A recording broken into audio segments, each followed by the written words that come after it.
Alors je suis tombé sur une vidéo qui parlait d'une arnaque en Thaïlande, plus particulièrement d'une arnaque avec des espèces de packs d'expatriation.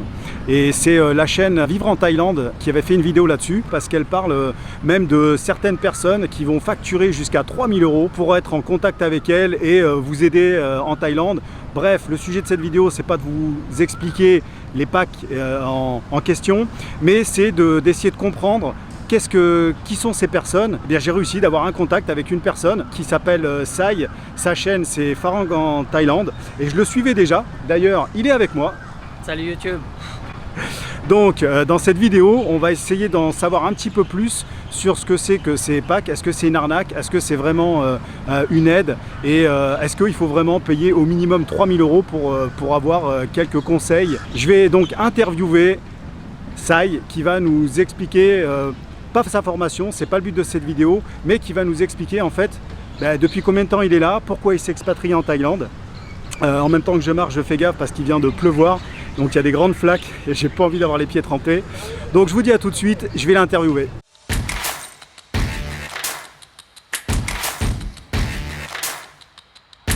Et juste avant de commencer, comme vous pouvez voir, en fait j'ai eu un petit souci, et alors c'est un petit souci, mais j'ai quand même l'os pété de l'épaule. Alors bon, je ne vais pas vous raconter ma vie mais mes petits malheurs, mais je peux peut-être vous expliquer en fait comment on fait quand on a quelque chose de cassé ici en Thaïlande. Si vous n'avez pas d'assurance, si vous avez une assurance, j'en parlerai dans une prochaine vidéo. Alors j'en profite, si vous n'êtes pas abonné, eh bien abonnez-vous. Si vous n'avez pas encore liké, mettez-moi un petit like, ça me fera plaisir.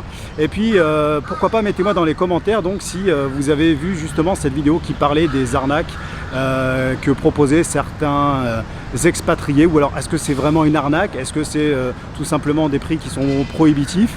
Voilà, en tout cas, dans cette vidéo, on va en savoir un peu plus. Donc j'attends Sai qui est parti s'acheter une boisson. Et dès qu'il revient, on fait cette interview. Donc ça y est, j'ai retrouvé Sai. Alors je vais lui demander de se présenter en moins de 30 secondes avant qu'il nous explique pourquoi il a choisi de s'expatrier en Thaïlande et depuis combien de temps ça fait qu'il est là. Donc maintenant, Sai, je vais te laisser la parole. Alors rapidement, Sai Chantani, 30 ans, franco-lao, ancien boxeur professionnel, champion du monde, champion Chiang Mai Stadium, champion du Tryout Tiger Muay Thai 2016. Acteur, j'ai eu quelques rôles dans quelques séries, films et jeux télé thaï. D'accord, excuse-moi, je te coupe la parole. Donc en fait, tu es en train de nous dire que tu as été champion de boxe thaï ici en Thaïlande et que tu as été en même temps acteur, c'est ça? C'est ça, enfin acteur c'est un grand mot, moi je dirais. Voilà, j'ai eu quelques rôles dans des séries, films ou jeux télé thaï, c'est tout. Et ça fait combien de temps maintenant que tu es là alors ici en Thaïlande? Alors je suis arrivé la première fois en 2012, ça fait donc 11 ans. Mais j'habite continuellement depuis 2014, c'est-à-dire j'ai pas mis les pieds en France depuis 2014 jusqu'à 2023. Si j'ai bien compris, ça fait une dizaine d'années que tu es ici en Thaïlande? Voilà, c'est ça.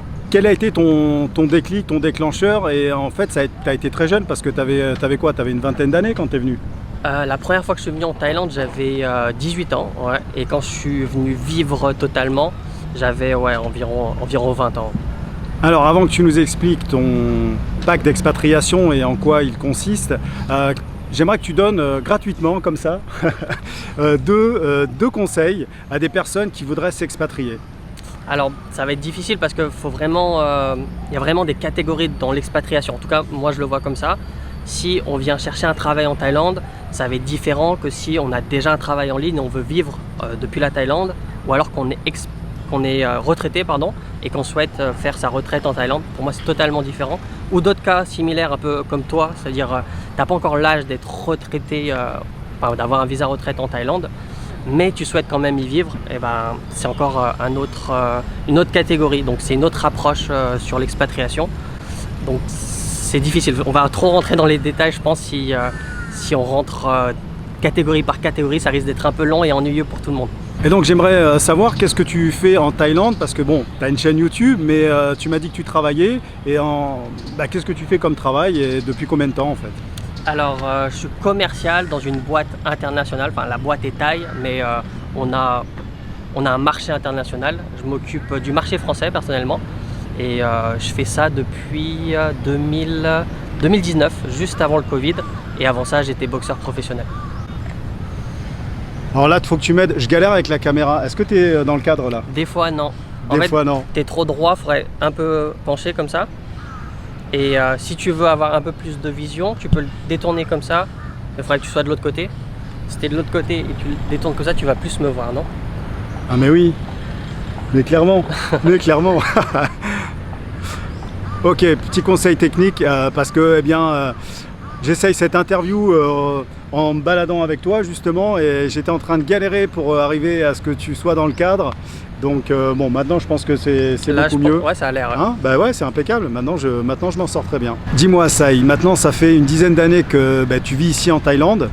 Allez, j'aimerais que tu me dises, mais vraiment le plus honnêtement possible, s'il n'y a pas finalement des trucs bien qui te gonflent ici en Thaïlande, parce que quand tu es habitué à vivre dans un pays étranger, j'ai envie de dire, au début, tout est beau, tout est rose, mais au bout de peut-être quelques années, ça commence à devenir un peu lourd. En plus, j'ai vu une de tes vidéos où tu expliquais que tu revenais en France, donc j'aimerais que tu me dises, voilà, honnêtement, est-ce que ça te pèse pas un peu d'être loin de ton pays d'origine, la France?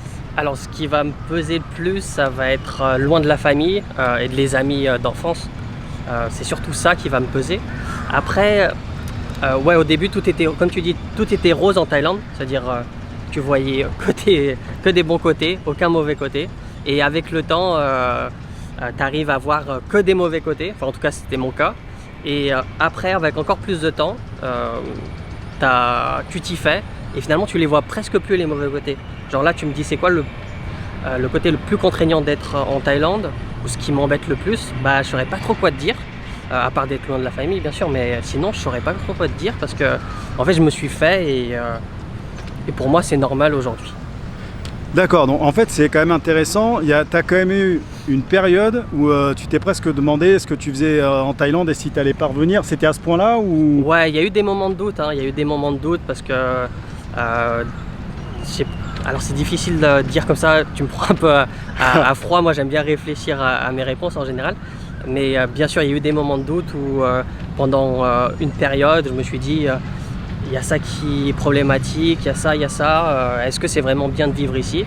Mais comme je t'ai dit, avec le temps quand tu vis longtemps en Thaïlande, après tu t'y fais, après peut-être c'est personnel aussi, peut-être il y a des gens où même les moments de doute ils viendront pas, ou d'autres qui vont rester en moment de doute. Enfin bref, je pense que c'est plus personnel, mais moi en tout cas pour ma part, j'ai eu des moments de doute et maintenant je me suis fait au point que même si tu me demandes le point le plus négatif, je pourrais même pas te le trouver comme ça à chaud. Il faudrait que j'y réfléchisse plus longuement. D'accord, ok. Donc c'est quoi le coin le plus négatif? Bah, du coup, je sais pas, je saurais pas quoi te répondre. Mais non, je plaisante, je te taquine. En fait, je vois que tu es, en tout cas maintenant, tu es sûr à 100% de vouloir rester vivre ici, en Thaïlande. T'es épanoui, t'as ton travail, t'as une vie, t'as une vie de famille, t'es marié. Ouais, j'ai une vie de famille en Thaïlande.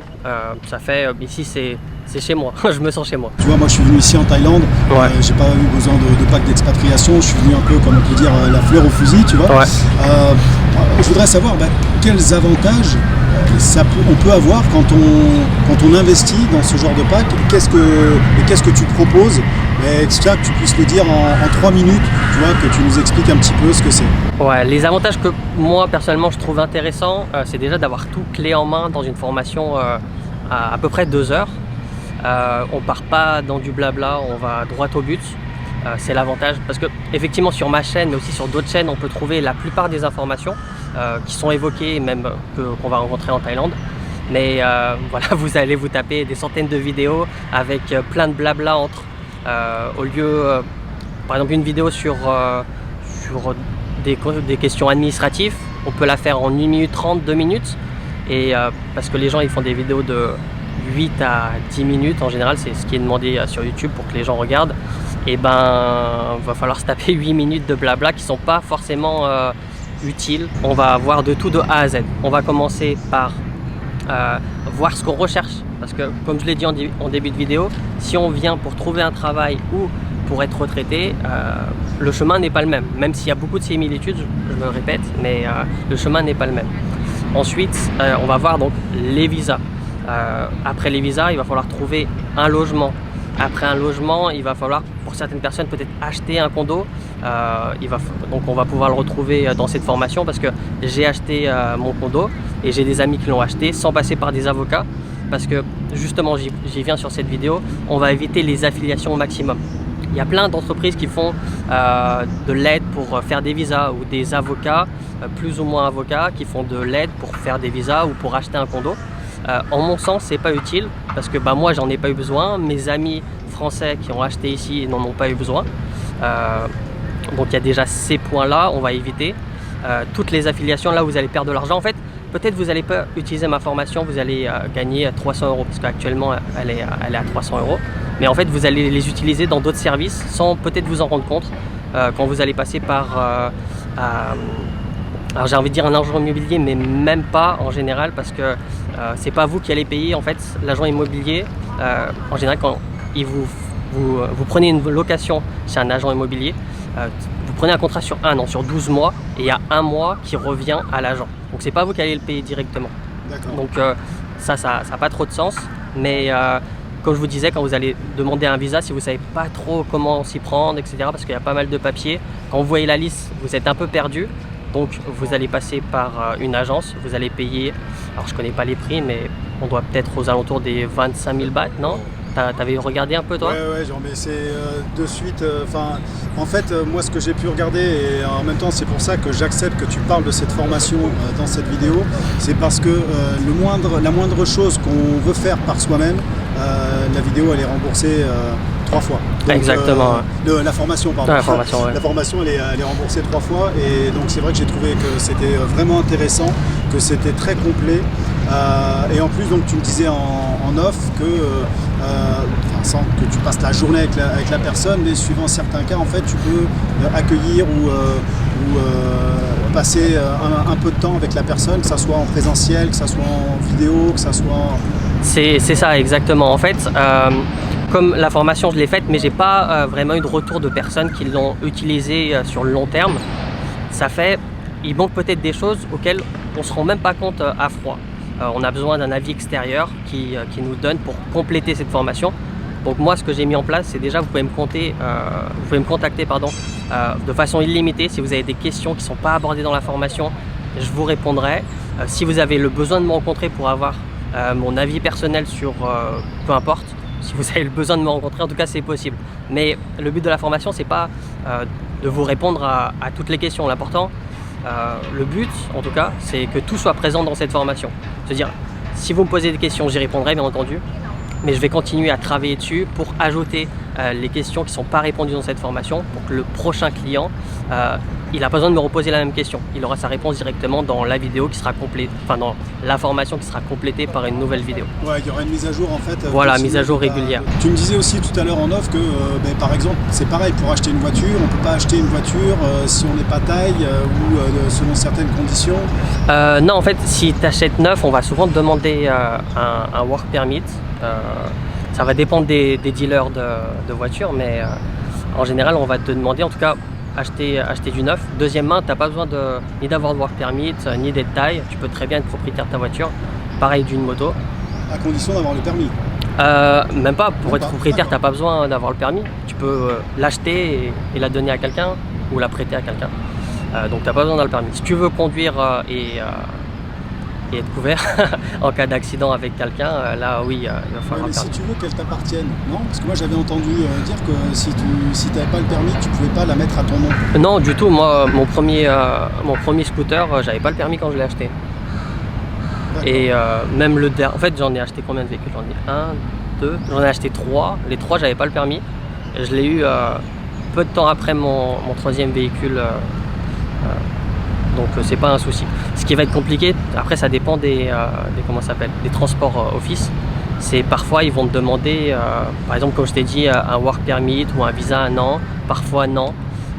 C'est difficile de s'avancer, en fait il faut en faire plusieurs. À Bangkok on a la chance, on en a plusieurs, on en a un Chatuchak, un du côté d'Ekemai Bang Na, enfin au Domsuk plutôt. On en a un autre du côté de Bang Yai. Donc il y a pas mal de possibilités si un vous refuse de le faire, si vous êtes en petit visa, touriste ou autre. Parce que j'ai un ami justement, Moi j'avais mis mon nom à Chatouchak pour un de mes véhicules, et parce que j'achète en deuxième main, à part pour la voiture. Mais donc j'avais mis à mon nom et j'étais en visa, je sais plus si j'étais en visa touristique ou étudiant, je me rappelle plus. Et j'ai un pote, là il est en visa mariage, donc il a un visa 1 an. Quand il a voulu le faire, il m'a dit, alors je suis pas allé avec lui, mais il m'a dit ça a été refusé parce qu'ils lui ont demandé un work permit pour mettre à son nom et aussi pour passer le permis de conduire. Donc ça, je pense que ça dépend beaucoup des transports office. J'ai regardé ta chaîne déjà, ce que je pense c'est que souvent c'est très structuré en fait. C'est vrai que tu donnes de vraies informations, mais au-delà que tu sois sympa et que tu donnes des bons conseils, qu'est-ce qui va faire que je vais plutôt vouloir acheter une de tes formations plutôt qu'une autre qui existe déjà, ou alors on en entend un petit peu parler, il y en a plein déjà qui font des chaînes aussi sur YouTube et qui vont proposer des packs à l'expatriation. Ouais, déjà pour répondre à ce que tu m'as posé au début de ta question, c'est très structuré, parce que je les travaille les vidéos. Là je suis un peu pris à chaud. C'est ce qui m'intéressait en fait, tu vois, c'est de montrer un côté plus naturel, direct. Plus naturel, direct. C'est pour ça que quand tu m'as demandé qu'est-ce que tu veux me poser comme question, j'ai dit écoute, j'en sais rien, on va allumer la caméra et on va voir. Exactement, vous savez, c'est beaucoup moins structuré du coup. Mais bon, j'espère vous trouverez les informations que vous recherchiez via cette vidéo. Donc pourquoi la mienne plus qu'un autre? Pour te dire, donc ça fait plus de 10 ans que je suis là, j'ai un peu tout connu en Thaïlande. Déjà je suis venu, j'étais sportif professionnel. Ensuite, donc des visas touristes j'en ai fait, des visas étudiants j'en ai fait. Après j'ai une boîte, donc elle m'a recruté, elle m'a fait le work permit, donc ça aussi j'ai fait. Qu'est-ce que j'ai fait d'autre? Visa mariage j'ai fait aussi, donc j'ai dû switcher. T'as fait plein de visas en fait? Ouais, je les ai presque, pas tous fait parce qu'il y a le retraité, j'ai pas fait parce que j'ai pas l'âge, mais je sais comment ça se passe parce que c'est très similaire au visa mariage et j'ai eu besoin de personne. Mais je ne te mens pas que j'ai perdu un peu de temps parfois. Il y a des choses où j'ai peut-être perdu quelques milliers de bahts par-ci, par-là, parce que par exemple, il y a une fois où j'allais à Vientiane, parce que ma famille habite à Vientiane, et l'ambassade de Thaïlande de Vientiane, ils ont changé les règles. Genre, à l'époque, à l'époque, tu posais le matin, tu revenais récupérer l'après-midi. Et maintenant, ils ont encore changé, maintenant c'est le surlendemain après-midi. Enfin bref, là j'ai perdu un peu de temps parce que je devais aller à Vientiane, j'ai posé, dans ma tête je pensais repartir dans l'après-midi, donc j'ai pris un avion le soir. Donc j'ai perdu quelques milliers de bahts parce que je ne me suis pas informé avant de faire le trajet. Donc au final ça va parce que je ne paye pas l'hôtel là-bas, donc j'ai pas perdu énormément d'argent, mais j'ai perdu un billet d'avion pour rien en fait, parce que si on me l'aurait dit, si j'aurais demandé, je ne l'aurais pas acheté ce billet, j'aurais attendu le lendemain. Autre point, donc par exemple acheter un véhicule et le mettre à son nom, par exemple une moto, une voiture, j'ai fait. Mettre à son nom, acheter un condo et mettre à son nom également, ça j'ai fait. Se marier en Thaïlande, faire déclarer son mariage en France, ça j'ai fait. Avoir un enfant en Thaïlande, j'ai fait. Déclarer son enfant en France, j'ai fait. Enfin, je pense avoir presque tout vécu qu'un expatrié pourrait vivre lors de son expatriation, j'ai envie de dire. Je reviens à l'image maintenant dans cette vidéo, donc je te remercie d'avoir accepté cette interview. Merci à toi. On peut te retrouver donc sur ta chaîne Pharang en Thaïlande, c'est bien ça? C'est bien ça, ouais. Hein, on mettra le lien en description. Alors moi je suis pas trop carré au niveau des liens, tu m'expliqueras un petit peu. Je te montrerai. Donc les renseignements complémentaires, vous les trouverez en lien sous cette vidéo. Je sais qu'on peut te retrouver également sur Instagram. En tout cas, moi j'ai passé un excellent moment avec toi. Pareil, j'ai eu un moment où je me suis dit non, pas lui. Non, je réfléchissais parce que je voulais dire, il faudra qu'on fasse une vidéo ensemble sur ma chaîne. On fera une petite balade, je te ferai goûter des trucs ou découvrir peut-être des trucs, j'espère. Avec plaisir. Vidéo. Avec plaisir. Donc la prochaine fois, c'est moi qui c'est sur ma chaîne. Allez, la prochaine fois, c'est sur ma chaîne. C'est sur ta chaîne. Bon, en tout cas, je vous remercie. Si vous êtes encore là, eh bien, c'est que vous avez apprécié cette vidéo. Le seul moyen pour moi de le savoir, c'est que vous mettiez soit un commentaire, un like. Si vous n'êtes pas encore abonné, abonnez-vous. Et puis je vous dis à très bientôt dans le pays du sourire et des massages. Ciao, ciao! À la prochaine!